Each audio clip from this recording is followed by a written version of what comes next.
Assalamualaikum students. Today we are going to start year number 12 geometrical optics. आज हम discuss करेंगे इस unit का first topic that is reflection of light. Reflection of light को discuss करने से पहले हम इस यूनिट का इंट्रोडक्शन डिस्कस करेंगे कि हम इस यूनिट में क्या पढ़ने जा रहे हैं। So we are going to discuss unit introduction. इस यूनिट में हम डिस्कस करेंगे लाइट की डिफरेंट प्रॉपर्टीज को, लाइट के डिफरेंट कैरेक्टरिस्टिक्स को, कि लाइट की रिफ्लेक्शन कैसे होती है, रिफ्लेक्शन कैसे होती है और लाइट कैसे टोटली इंटरनली रिफ्लेक्ट होती है। इसके अलावा हम डिस्कस करेंगे कि किस तरह से डिफरेंट मिरर्स और लेंसेज से इमेजेस बनते हैं, और इसके अलावा हम डिस्कस करेंगे कि मिरर्स और लेंसेज किस तरह से यूज होते हैं डिफरेंट ऑप्टिकल इंस्ट्रूमेंट्स में। हम इस यूनिट में डिफरेंट ऑप्टिकल इंस्ट्रूमेंट्स की वर्किंग भी डिस्कस करेंगे। फॉर एग्जांपल हम माइक्रोस्कोप और टेलीस्कोप की वर्किंग डिटेल में देखेंगे। Today's topic is reflection of light. ये टॉपिक एक्सरसाइज रिव्यू क्वेश्चन 12.1 के आंसर में आएगा। 12.1 question of exercise is what do you understand by reflection of light? Draw a diagram to illustrate the reflection at a plane surface. ये exercise का review question 12.1 है, उसके answer में ये topic आएगा। हम रिफ्लेक्शन ऑफ लाइट की definition discuss करने से पहले इसकी डायग्राम की डिस्कशन करते हैं। ये डायग्राम गिवन है, 12.1 फिगर है। इसमें हम देख रहे हैं कि किस तरह से लाइट रिफ्लेक्ट हो रही है। इसमें हमें एयर में लाइट की एक रे ट्रैवल करती हुई दिखाई दी है, जो कि पाथ AO के अलोंग आ रही है। ये लाइट रे एयर में ट्रैवल कर रही है और ये लाइट रे AO पाथ के अलोंग ट्रैवल कर रही है। इस रे को कहेंगे इंसिडेंट रे। ये रे क्या करती है, एक प्लेन मिरर से स्ट्राइक करती है। ये लाइट रे इंसिडेंट होती है एक प्लेन मिरर पे और फिर प्लेन मिरर से रिफ्लेक्ट बैक होती है, यानी कि पहले ही मीडियम में वापस आ जाती है। यानी कि इनिशियली ये एयर में ट्रैवल कर रही है और प्लेन से स्ट्राइक करने के बाद ये दोबारा अपने पहले मीडियम में वापस आ जाती है, दैट इज एयर। तो स्टार्ट पे जब आ रही है तो इंसिडेंट रे है, पाथ AO फॉलो कर रही है, इस पॉइंट पे स्ट्राइक करती है और स्ट्राइक करने के बाद रिफ्लेक्ट हो रही है और दोबारा उसी मीडियम में आ रही है।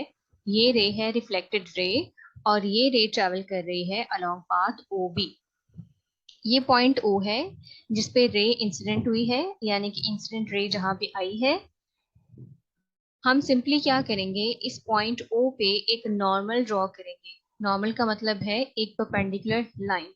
हम एक नॉर्मल ड्रॉ करेंगे और एंगल्स मेजर करेंगे। अब हम इस डायग्राम के डिफरेंट पार्ट्स को डिस्कस कर लेते हैं।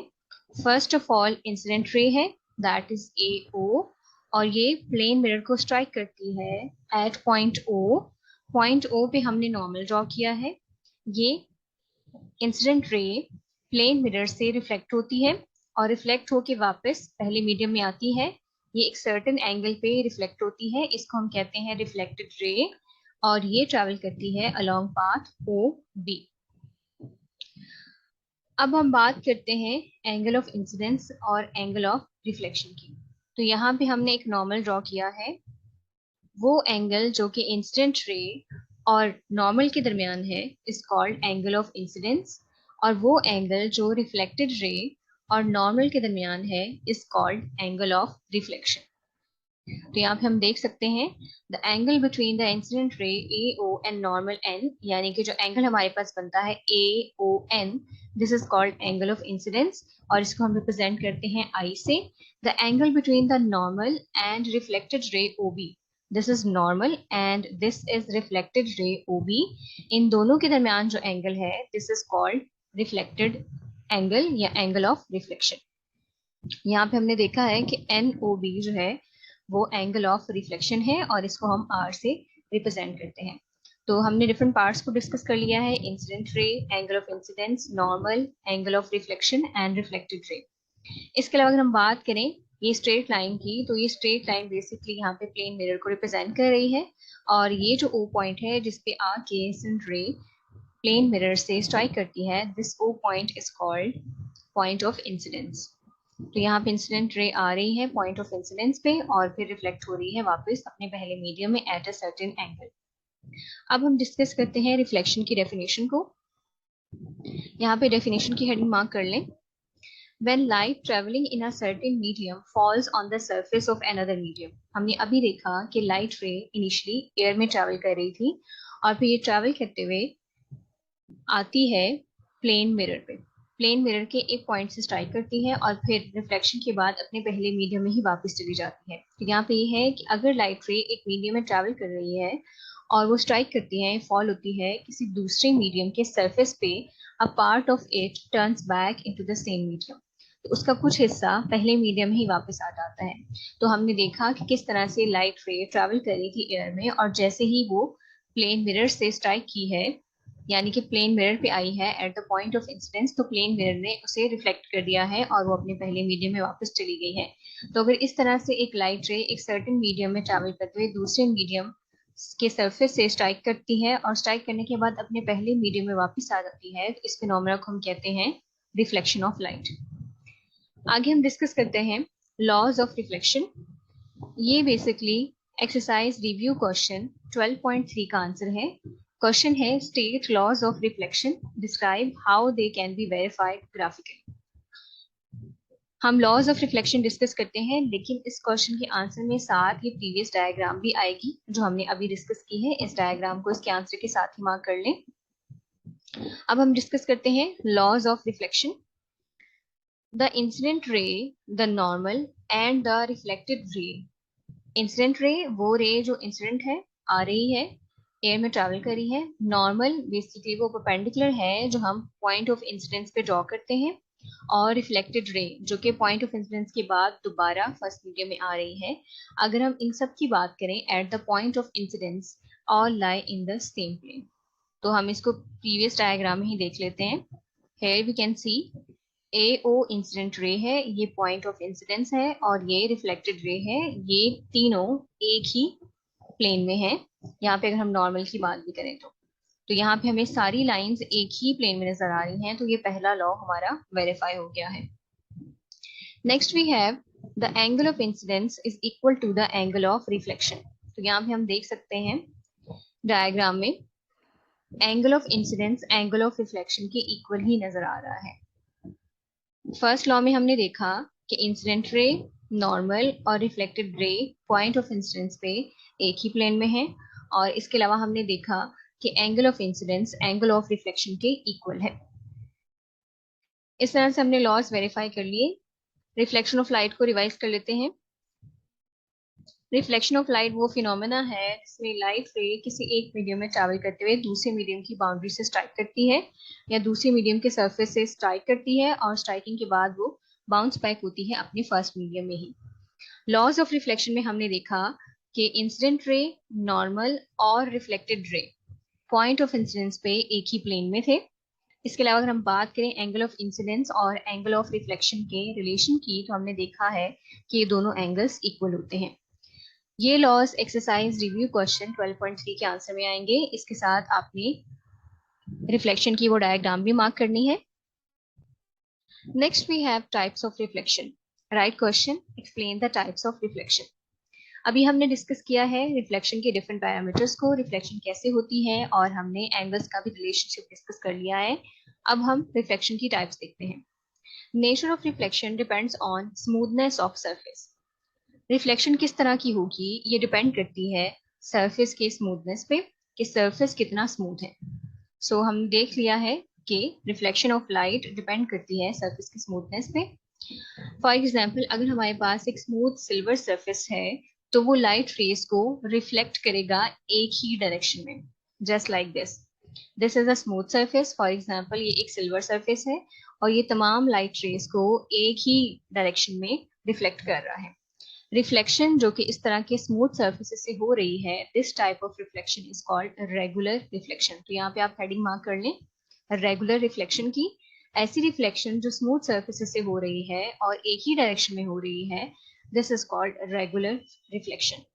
अगर हम एवरीडे लाइफ में डिफरेंट ऑब्जेक्ट्स की बात करें तो वो स्मूथ नहीं है।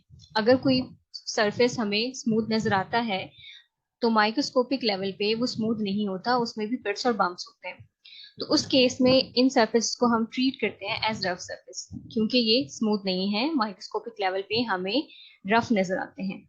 इन रफ सरफेसेस से जब लाइट रिफ्लेक्ट होगी तो एक ही डायरेक्शन में नहीं जाएगी, ये डिफरेंट डायरेक्शंस में जाएगी। हियर यू कैन सी ये एक रफ सरफेस है, इसमें पिट्स और बम्प्स है, लाइट रेज आ रही हैं और वो डिफरेंट डायरेक्शंस में रिफ्लेक्ट हो रही हैं। तो इस तरह की रिफ्लेक्शन जो कि रफ सरफेस से हो रही है, जिसमें रिफ्लेक्शन हो रही है in different directions, is called irregular reflection. तो यहाँ पे इर्रेगुलर रिफ्लेक्शन की डेफिनेशन की हेडिंग मार्क कर दें।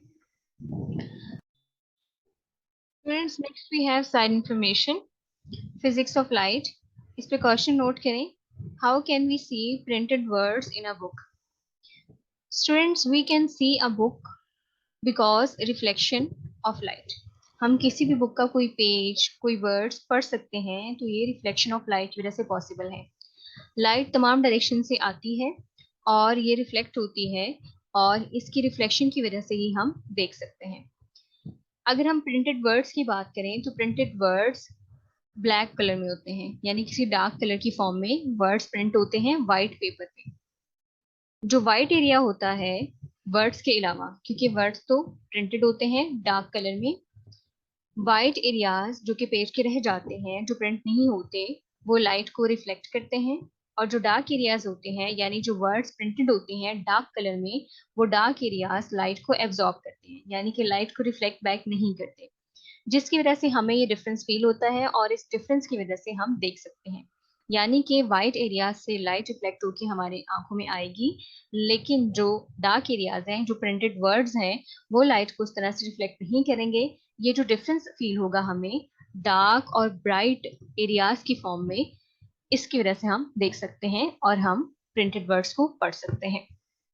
Next we have side information related to the dual nature of light. इस पे डुअल नेचर ऑफ लाइट की हेडिंग मार्क कर लें। ये इंपॉर्टेंट साइड इंफॉर्मेशन है जो एमसीक्यूज और शॉर्ट क्वेश्चंस में आती है। In the early 1700s, there were two ideas about the nature of light.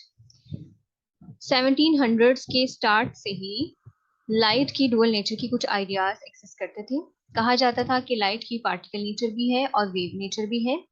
Newton ने लाइट की कॉर्पस्कुलर नेचर यानी कि पार्टिकल नेचर प्रिडिक्ट की।